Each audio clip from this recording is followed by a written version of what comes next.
This building costs more than Buckingham Palace. 6 floors just for parking, 3 helipads on the roof, a private movie theater inside, a ballroom, and a snow room in the middle of Mumbai, where you can feel real snow whenever you want. It needs 600 staff members every single day just to keep it running. One man owns all of this, Mukesh Ambani, the richest person in all of Asia, a man whose company makes more money in a single day than most countries earn in an entire month. But here's the thing, the truth behind how he built all of this. It will genuinely shock you, because this is not just a story about oil or smart investments. This is a story about a broken family, a secret with no will, a war between 2 brothers that split India's most powerful empire in half, and one $25 billion gamble that changed the lives of 1.4 billion people overnight. By the end of this video, you will know 3 things almost nobody talks about.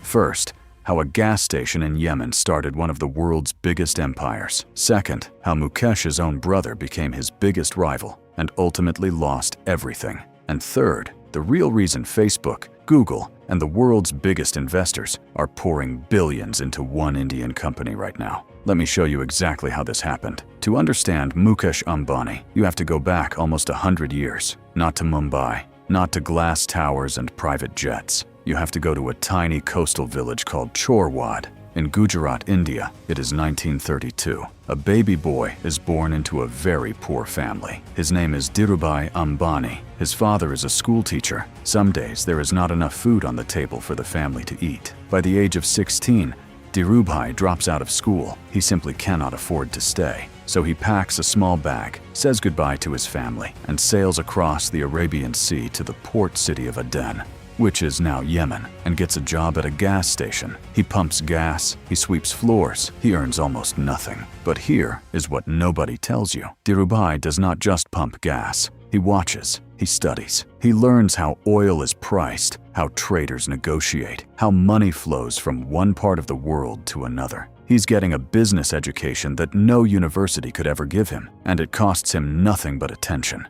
That knowledge, learned at a gas station in Yemen, will one day become the foundation of a company worth hundreds of billions of dollars. By 1958, Dhirubhai returns to India. He rents a tiny office in Mumbai with barely any money and starts a small trading business selling spices and yarn. He calls it Reliance. Nobody takes him seriously. He is a school dropout from a village most people have never heard of. But Dhirubhai has one superpower that no amount of schooling can teach. He knows how to make ordinary people believe in him. His shareholder meetings grow so large, they have to be held inside cricket stadiums. Tens of thousands of farmers, teachers, and shopkeepers buy shares in Reliance because they trust this man completely. He makes them feel like they are part of something historic because they are. Meanwhile, Mukesh Ambani grows up watching all of this. He is a quiet, serious boy. He studies chemical engineering in Mumbai, then earns a place at Stanford University in California, one of the finest universities on earth. But he never finishes his degree. His father calls him home. Reliance is growing fast and needs him urgently. Mukesh is just 23 years old. He leaves Stanford, comes back to India, and rolls up his sleeves. What he builds over the next 4 decades will make him the most powerful businessman on the subcontinent. But first, he will have to survive something that nearly destroys everything. Now here's where things get really interesting. For many years, Mukesh builds Reliance alongside his younger brother, Anil Ambani, and together, they are a perfect team. Mukesh is the quiet operator. He understands refineries, supply chains, and infrastructure. He can look at an engineering blueprint and immediately spot what others miss. He works long hours. He does not need the spotlight. Anil is the charmer, loud, confident, great with media and people. He thrives in boardrooms and press conferences. He loves the spotlight, and the spotlight loves him back. Their father trusts both of them completely. Together, through the 1980s and 1990s, the brothers grow Reliance from a textile company into a full industrial giant. New industry every few years, every time bigger than before. Then in 1999, Mukesh does something that defines him forever. He begins building the Jamnagar oil refinery in the state of Gujarat. The scale is almost impossible to describe. Mukesh builds an entire township from scratch for the workers. Houses, schools, hospitals, roads, all in the middle of an empty landscape. Thousands of workers, years of construction. When the refinery opens, it is the largest single-location oil refinery on the entire planet. It processes over 1.2 million barrels of crude oil every single day. That is more than the full oil output of entire countries like Ecuador or Qatar. A Goldman Sachs analyst once estimated that this single refinery, if it were its own company, would be worth over $100 billion all by itself. One refinery, $100 billion. But while Mukesh is building this giant, something devastating happens inside the family. In July 2002, Dhirubhai Ambani dies after suffering a stroke. He leaves behind one of India's greatest companies. He leaves behind a family that loved him deeply, and he leaves behind absolutely no will. No written instructions, no clear plan, nothing.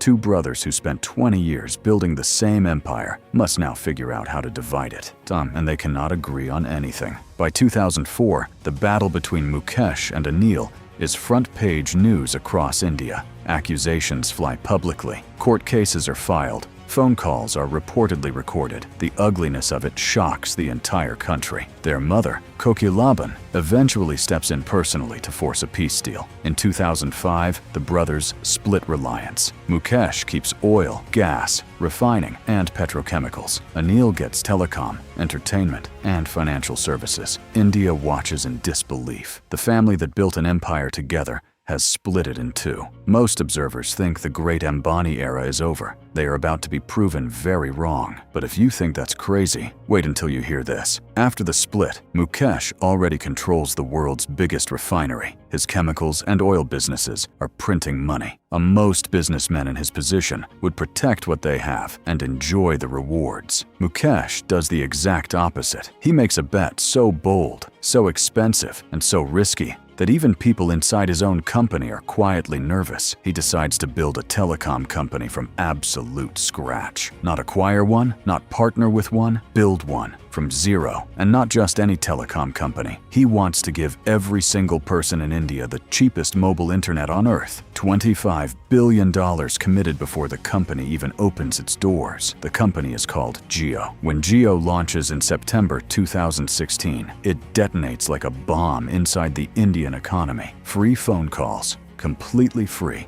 forever, and mobile data at prices that make the rest of the world look absurd. 1 full gigabyte of data for roughly 10 cents. So in the United States or Europe, that same gigabyte costs 30 to 40 times more. Within just 6 months, Jio signs up over 100 million customers. That is the fastest growth of any telecom company in recorded history. Not just in India, anywhere in the world, ever. The existing telecom industry in India collapses almost overnight. A market that once had 12 major operators shrinks down to just 3 survivors within 2 years. Companies that had operated for decades go bankrupt, merge, or simply disappear. And one of the companies that goes under is Reliance Communications, owned by Mukesh's own brother, Anil. Let that sink in fully. Mukesh's company directly destroys his own brother's company. Anil Ambani, who was once worth billions, stands before a court in London in 2020 and declares that he has 0 personal wealth remaining. Same parents, same upbringing, same starting point, completely opposite endings. But what Jio actually accomplished goes far beyond killing competitors. Before Jio launched, only around 250 million Indians had internet access. Most of them lived in big cities. Hundreds of millions of farmers, students, and small business owners in rural India had never been online in their lives. After Jio, the number of Indian internet users rockets to over 850 million. India becomes the second largest internet market on Earth, behind only China. The average Indian now consumes more mobile data per month than the average American. Mukesh Ambani did not just start a phone company, he brought an entire country online.